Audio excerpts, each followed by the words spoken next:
Johnson & Johnson headed back to court this week to fight another lawsuit from a woman who developed cancer after years of using Johnson & Johnson baby powder.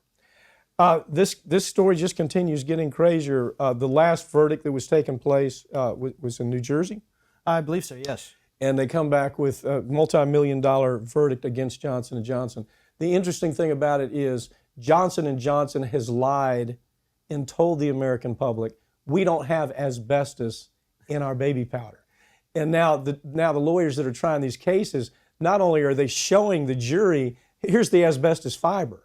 You know, they do this, they bring in scientists, they do a scope the material, and they're able to show the asbestos fiber right there. Amosite, chrysotile asbestos, it's right there. And so years and years, the company's been saying, oh, you don't have to worry about asbestos. Now women are dying from cervical cancer because they use this Johnson & Johnson baby powder their entire lifetime.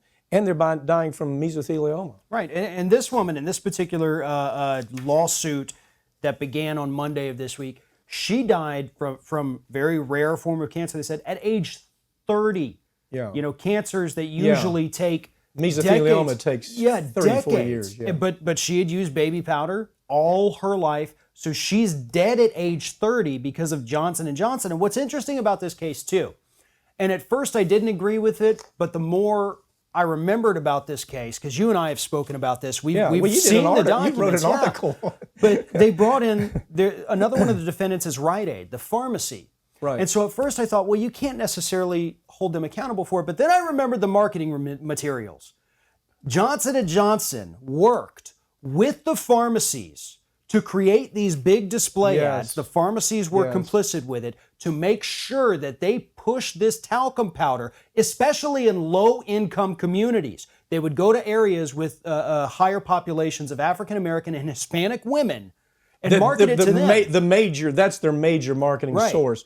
It's a cultural issue. A lot of these children grow up with a parent putting baby powder all over them, and they're told, well, you got to do this all your life. This will make you smell better. And this is good hygiene.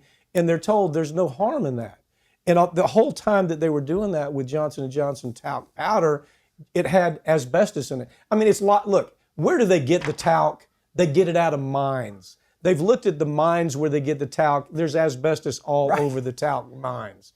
And so all of a sudden, you know, it's another deal where Johnson & Johnson keeps telling this lie.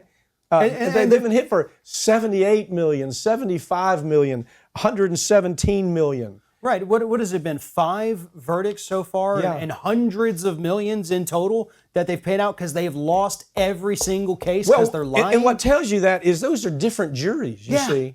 Those are different juries that hear the facts. They see the documents. They see the fibers. They see the fiber. There it is right on the micrograph. Because, that's another thing people have to understand. They are literally taking the fibers out of these cancer tumors. Yes. And they can, Here's examine it and say this. They found it in the tumor. Right. It stays in there. Yes. And they also find it actually in the powder. Well, I got to tell you, it's we're used to that. We're used to these denials that we see from these companies all the time, but it always ends badly. This is a big problem for Johnson & Johnson. Better figure out how to deal with this because their stock is going to start crashing. Case being tried in South Carolina right now. If he comes back with another one, and then a friend of mine's trying another one down in East St. Louis, I think in June or July, this just snowballs.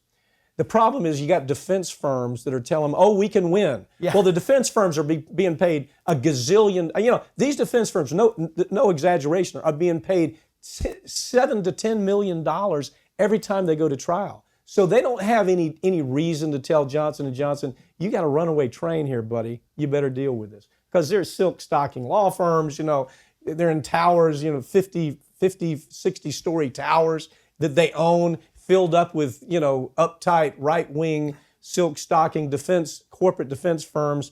And so they're telling the company, we think we can win. Well, I think the votes are in right now. The company that was hired to provide intelligence on the Dakota Access Pipeline protesters is trying to weasel their way out of a lawsuit that accuses them of operating without a license in North Dakota. You found this story. I did a segment on it with Ed Schultz the other night. Tell me, what's your take on this case? What's so fun about this is that Tiger Swan is basically, they're a private mercenary company, not unlike Blackwater. Most of their contracts are for work over in the Middle East, mercenary work, security work, allegedly. But so you had Energy Transfer Partners, owner of Dakota Access Pipeline, who hired them from North Carolina, said, go find everything you can out about these protesters. Help us with intimidation, help us with, background checks. If one of them has a criminal record, we can use that against them. So every day while this Tiger Swan was hired by ETF, they would send their little drones or whatever to take photos of the encampments. They would put together daily intelligence briefings for ETF. And now that they're being accused of operating illegally in North Carolina, their defense is, we never went to North Dakota. We never went there, so we can't be accused of operating there because we did all our stuff from back here. But there's photos The Intercept has that shows you were in North Dakota. Intercept did a wonderful story, as usual. Yeah. Intercept did it again. They're a great source of real information. Corporate media hates The Intercept because Intercept tells stories that corporate media can't tell. Right. But on this particular situation, they also did a great background on Tiger on this company. Yeah. And it's Blackwater. Basically, they're corporate mercenaries hired by the government. This is what's so interesting. Initially hired by the government to push back on terrorism, to do counterterrorism work. Now, that's not just, that's just not surveillance. That's hands-on, spook work that this company. Here they are on American soil, using those same techniques with American citizens that are out there protesting and saying, we don't want your damn pipeline on our property. And they admitted in the documents that The Intercept got that they are treating these people like terrorists. They said they're on this jihad. They're, akin to ISIS, people who didn't want this pipeline going through sacred Native American lands and poisoning aquifers.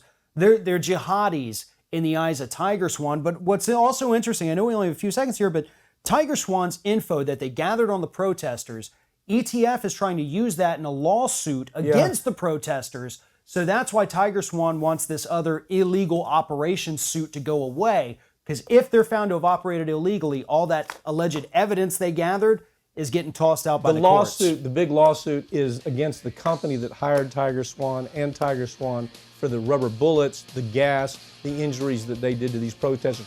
They had no license to do it in the state of North Dakota.